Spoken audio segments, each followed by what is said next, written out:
ఆస్తి పన్ను చెల్లింపుదారులకు కూటమి ప్రభుత్వం తీపి కబురు అందించిందని నగరపాలక సంస్థ పరిధిలో 2024 నుంచి 20 సంవత్సరానికి సంబంధించిన పన్నులను గడువులోగా చెల్లించిన వారికి 50% వడ్డీ రాయితీ ఇస్తూ రాష్ట్ర ప్రభుత్వం ఉత్తర్వులు జారీ చేసినట్లు ఎమ్మెల్యే గురుజాల జగన్మోహన్ చెప్పారు. ప్రజా దర్బార్లో బుధవారం ఆయన విలేకరులతో మాట్లాడుతూ నగరపాలక పరిధిలోని భవనాలు, వ్యాపార సముదాయాలు, ఖాళీ స్థలాల యజమానులు 24-25కు సంబంధించిన ఆస్తి పన్నులు 2025 మార్చి 31లోగా చెల్లించి నగరాభివృద్ధికి తమ వంతు తోడ్పాటును అందించాలని కోరారు. 2024-25కు సంబంధించి ఇప్పటివరకే 2024 ఏప్రిల్ 1వ తేదీ తర్వాత పన్ను చెల్లించిన వారికి 50% వడ్డీ రాయితీ వర్తిస్తుందన్నారు. రాయితీ సొమ్ములను రాబోయే ఏడాదికి జమ చేస్తున్నట్లు చెప్పారు. గతంలో ఏ ప్రభుత్వాలు ఎలాంటి అవకాశాన్ని ఇవ్వలేదని, పన్ను చెల్లింపుదారులు సౌలభ్యం కోసం రాష్ట్రంలోని కూటమి మంచి నిర్ణయం తీసుకుందన్నారు. ప్రభుత్వం తీసుకున్న ఈ నిర్ణయం కారణంగా చిత్తూరు నగర పాలక పరిధిలో సుమారు 11 కోట్ల మేర పన్నుదారులు లబ్ధి చేకూరుతుందన్నారు. మంచి నిర్ణయం తీసుకున్న ముఖ్యమంత్రి నారా చంద్రబాబు నాయుడు గారికి, మున్సిపల్ శాఖ మంత్రి నారాయణ గారికి ధన్యవాదాలు తెలుపుతున్నట్టు చెప్పారు. సమావేశంలో mayor S Samuda, commissioner P Narasimhaprasad పాల్గొన్నారు. చిత్తూరు నియోజకవర్గ, చిత్తూరే కాదు యావత్ ఆంధ్ర రాష్ట్రంలో అన్ని మున్సిపాలిటీలకి ప్రభుత్వం ఒక మంచి నిర్ణయం తీసుకునింది.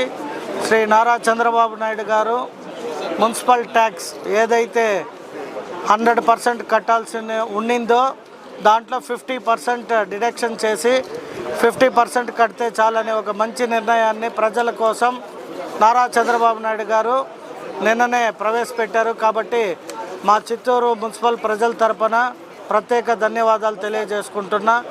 కాబట్టి చిత్తూరు ప్రజలు మొత్తం ఎవరైతే పెండింగ్ ఇంట్రెస్ట్ ఉందో దాంట్లో 50% వే ఆఫ్ ఇచ్చారు. కాబట్టి మీరందరూ సకాలంలో ఈ ట్యాక్స్ కడితే మన ఊరు బాగుపడడానికి ఈ నిధులు ఉపయోగపడతాయి. కాబట్టి ప్రతి ఒక్క ట్యాక్స్ పేయర్ని ఒక ఎమ్మెల్యేగా, ఒక మున్సిపల్ కమిషనర్గా మేము ఒకటే అప్పీల్ చేస్తున్నాం.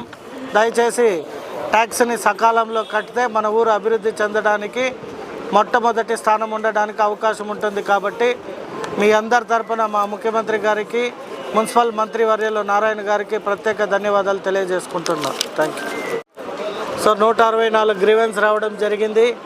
వీటన్నిటిని ఇక్కడే ఉన్న అధికారులు, ఎంఆర్ఓలు కావచ్చు, మేయరు, కమిషనరు, అలాగే ఎలక్ట్రికల్ డిపార్ట్మెంట్, రెవెన్యూ డిపార్ట్మెంట్ అందరూ కూడా స్పందించి 164లో సాధ్యమైనంత వరకు రానున్న బుధవారం కల్లా మ్యాక్సిమం మా దగ్గర ఎలా అంటే ఈరోజు లైట్ ఇష్యూ చెప్తే అప్పుడే మా మున్సిపాలిటీలో లైట్లు, కార్పొరేషన్లో మా కమిషనర్ గారు ఎమ్మటే లైట్ వేసి వాట్సాప్ పెట్టడం జరిగింది. కాబట్టి ఈ గ్రీవెన్స్ మొత్తాన్ని కూడా సాయంకాలం లోపల అన్ని శాఖలకి పంపించడం జరుగుతుంది.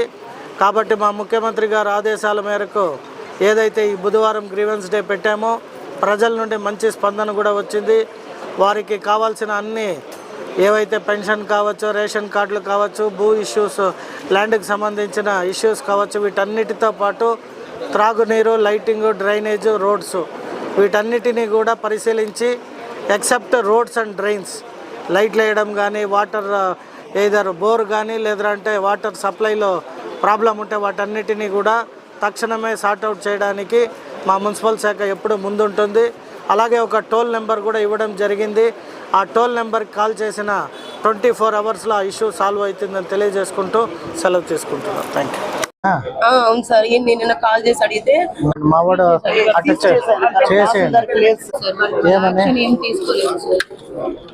Complaint regarding noise disturbance causing battery machine resident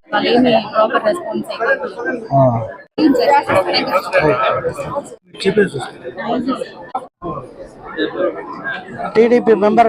అవునా, వాడు ఉదయ్ తెలుసా? డబ్బులు కట్టారు కదా.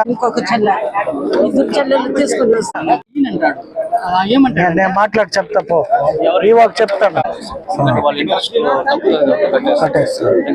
దీనివల్ల మనం కొన్ని వర్కులు చేయొచ్చు.